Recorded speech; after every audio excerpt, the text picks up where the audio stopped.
حضرات السيدات والسادة، لقد مكن هذا التحسن الملموس المسجل على مستوى المداخيل والتدبير المحكم للنفقات من حصر مستوى عجز الميزانية برسم سنة 25 في 3.5%، وهو نفس المستوى الذي توقعناه جميعا برسم قانون المالية لسنة 25.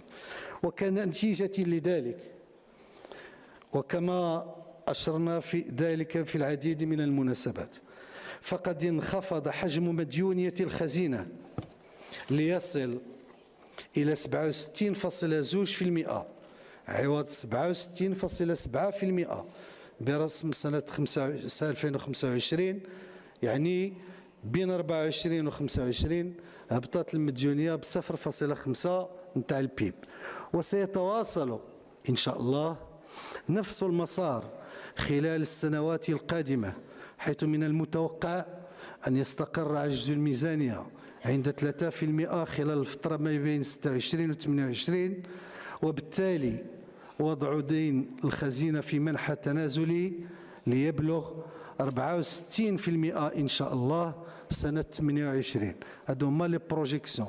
إلا خلينا العجز كيف راه في 26 اللي درناه في قانون المالية في 3%، المديونية إن شاء الله غادي تهبط ل 64% بحلول سنة 2028. وهذه النتائج تعكس مرة أخرى نجاعة الاستراتيجيات التنموية وصواب الاختيارات الاقتصادية والمالية التي قادها جلالة الملك نصره الله خلال أزيد من عقدين من الزمن، والتي بفضلها صار اقتصادنا اليوم يحقق مستويات نمو مرتفعة مقارنة مع معدلات النمو العالمي، وأصبحت بلادنا قطبا جاذبا للاستثمارات العالمية وفاعلا أساسيا على مستوى سلاسل القيمة العالمية. وقد تحققت هذه الدينامية الاقتصادية والاجتماعية في ظل وضعية مالية سليمة ومستدامة كانت محط إشادة واعتراف من لدن المؤسسات المالية الدولية المختصة، لا سيما صندوق النقد الدولي والبنك الدولي العالمي.